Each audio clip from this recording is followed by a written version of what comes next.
কোরআনুল কারীমের মধ্যে বলছেন তোমরা ইহুদি নাসারাদেরকে বন্ধু হিসাবে গ্রহণ করো না, কারণ ইহুদি নাসারা আমাদের বন্ধু না। আর্জেন্টিনা ওয়ার্ল্ড কাপ জেতার জন্য খাস দোয়া ও মিলাদ মাহফিল। খোঁজ নিয়ে দেখেন এদের বাপ মাকে ভাত দেয় না, বাপ মা না খাই থাকে বাড়িতে, আর আর্জেন্টিনার জন্য দোয়ার অনুষ্ঠান করছে। ওর বাপ মা মরে গেলে বাপ মার জন্য কোনো দিন দোয়া করে না, কোনো হুজুরের কাছে যায় না, একদিন মসজিদে গিয়ে বাপ মার জন্য দোয়া করে না, কবরের কাছে যায় একটু বাপ মার জন্য দোয়া করে না। আর এই কুলাঙ্গারগুলো আইছে আর্জেন্টিনার জন্য খাস দোয়া ও মিলাদ মাহফিল করতে। আর এই হুজুর পাইলে কোথায়? এই হুজুর কোন কারণে এই দোয়ার অনুষ্ঠান করতে গেছে? যেইসা হুজুর সেইসা তার মুরিদান, তার মুসল্লি। সি সি সি, মানে পাগল হয়েছে এমন পাগলামি যে আজাজিলকে হারা। প্রিয় বন্ধুগণ, আমার ভাইয়ের আমার, আল্লাহ পাক বলল তোমরা ইহুদি নাসারা মুশরিক মূর্তি পূজক তাদেরকে বন্ধু বলো না, আমরা তাদেরকেই বন্ধু বানিয়েছি। সেই বন্ধুরা কি আমাদের বন্ধু হবে? ওরা যদি আমাদের বন্ধু হয় তাহলে তো কোরআন মিথ্যা হয়ে যাবে। কোরআন বলছে ওরা তোমাদের বন্ধু না, আর আমি বলছি আমার বন্ধু। কথা বলুন ঠিক কিনা? আমার বন্ধুকে পৃথিবীর সমস্ত মুসলিমরা জোরে বলেন সুবহানাল্লাহ। রাগ করছেন আমার কথায়? সম্মানিত বন্ধুগণ, আমার ভাইয়েরা আমার, আর বেশি সময় নেব না, হয়তো আমার সময় শেষ হয়ে যাচ্ছে। আমার মাদেরকে বলবো, মায়েরা, এই ইসলাম আপনাদের ঠকায় না, ইসলামে আপনাদের অনেক অধিকার আছে। একজন সাহাবী এসে আমার নবীকে জিজ্ঞাসা করলো, হুজুর খেদমত কর্মকার? আমার নবী ডাক দিয়ে বলেন তোমার মায়ের। সাহাবী আবার প্রশ্ন করলেন, হুজুর খেদমত কর্মকার? আমার সাহাবী আবার, আল্লাহ রসুল তখন উত্তর দিলেন তোমার মায়ের। সাহাবী আবার জিজ্ঞাসা করে, হুজুর খেদমত কর্মকার? এবার আল্লাহ নবী আবার উত্তর দেয় তোমার মায়ের। এরপরে সাহাবী প্রশ্ন করে, হুজুর তারপরে খেদমত কর্মকার? আমার নবী ডাক দেয়া বলেন তোমার বাবার। তার মানে বাবার চেয়ে মায়ের মর্যাদা কয় গুণ?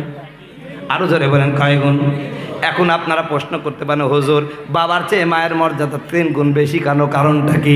আমার আল্লাহ পাক নিজেই কোরআনুল কারীমের মধ্যে বলেন, ওয়াসাইনাল ইনসানা বিওয়ালিদাইহি হামালাতুহু উম্মুহু ওয়াহানান আলা ওয়াহানি ওয়া ফিসালুহু ফি আবাইনি আনিশকুলি ওয়া লিওয়ালিদাইহি।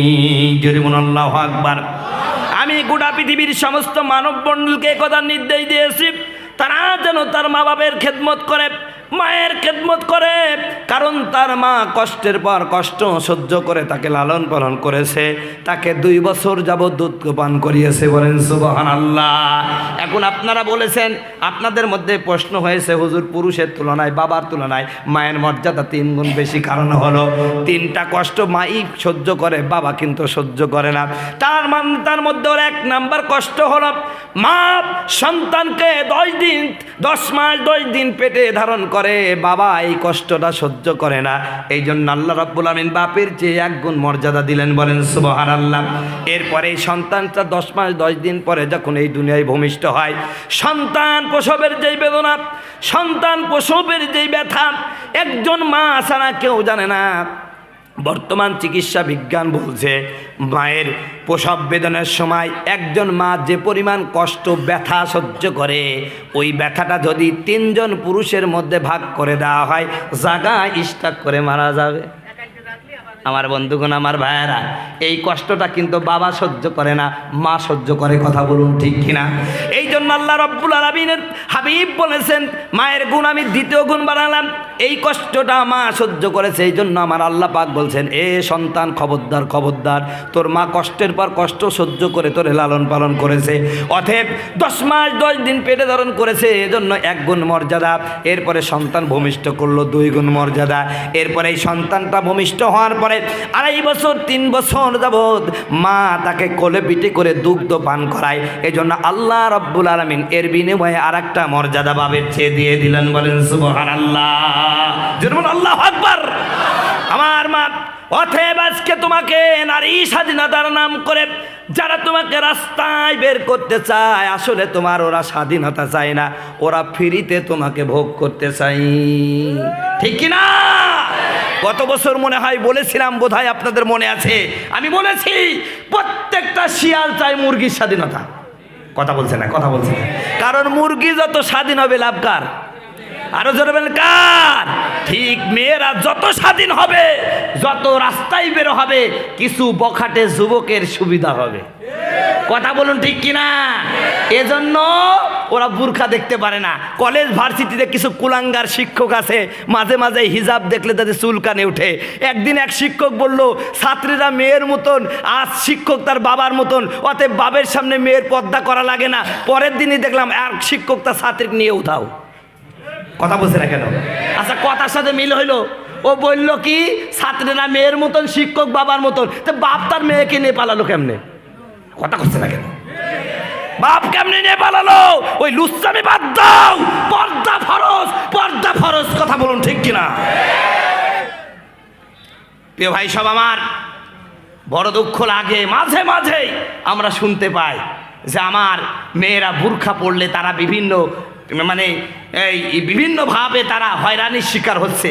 অথচ এই দেশে কিছু মহিলার আছে ন্যাংটা হতে চায়, ওর দোলঙ্গ ঘুরে বেড়ায়, তাদের ব্যাপারে কোনো কথা নাই। কথা বলুন ঠিক কিনা?